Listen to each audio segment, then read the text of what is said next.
வையகம் வாழ்க வளமுடன். காலம் பிறக்கும் முன் பிறந்தது தமிழே, எந்த காலமும் நிலையாய் இருப்பதும் தமிழே. அகமாய் புறமாய் இலக்கியங்கள், அவை அமைந்ததை சொல்லும் இலக்கணங்கள், நிகரில்லா காப்பிய பூவனங்கள், உன் நெஞ்சம் நடத்தட்டும் ஊர்வலங்கள் என்று என் தாய் தமிழை வணங்கி சினம் தவிர்க்க வள்ளுவர் காட்டிய வழிகள் என்று தலைப்பின் எனது உரையை தொடங்குகிறேன்.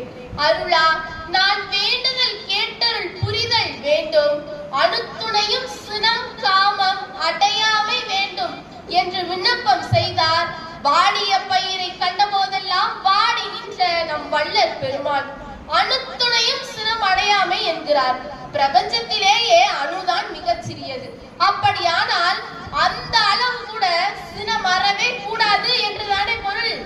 ஆக்குவது ஏதெனின் அறத்தை யாக்குக, போக்குவது ஏதெனின் வெகுளி போக்குக, நோக்குவது ஏதெனின் ஞானம் நோக்குக, காக்குவது ஏதெனின் விரதம் காக்கவே என்கிறது ஐஞ்சிறு காப்பியங்களுள் ஒன்றான யசோதர காவியம். இத்தகு சிரத்தை நாம் விட வேண்டும். நம் பொய்யாமொழி புலவர் வள்ளுவரும் வெகுளாமை என்ற அதிகாரத்தில் சிந்திய முத்துக்களை உங்கள் முன் சிந்திட உள்ளேன். தன்னைத்தான் காக்கின் சினம் காக்க காவாக்கால் தன்னையே கொல்லும் சினம். ஒருவன் தன்னை தானே காத்துக் கொள்ள வேண்டும் என்று விரும்பினால் சினம் வராமல் காத்துக் கொள்ள வேண்டும். அவ்வாறு காக்கவில்லையானால் அச்சினமே அவனை அழித்துவிடும். சினம் என்னும் சேர்ந்தாரை கொல்லி இனம் என்னும் ஏம புனையை சுடும்.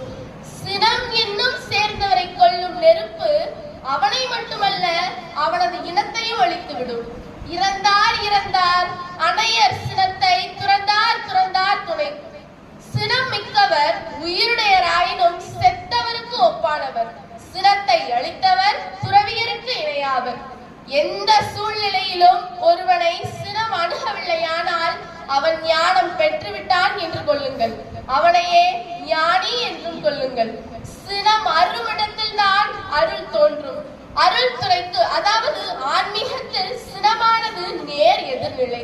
அதனால்தான் சினம் மாண்டு போக அருள் சேர்ந்திருப்பதெல்லாம் என்கிறார் பத்திரகிரியார்.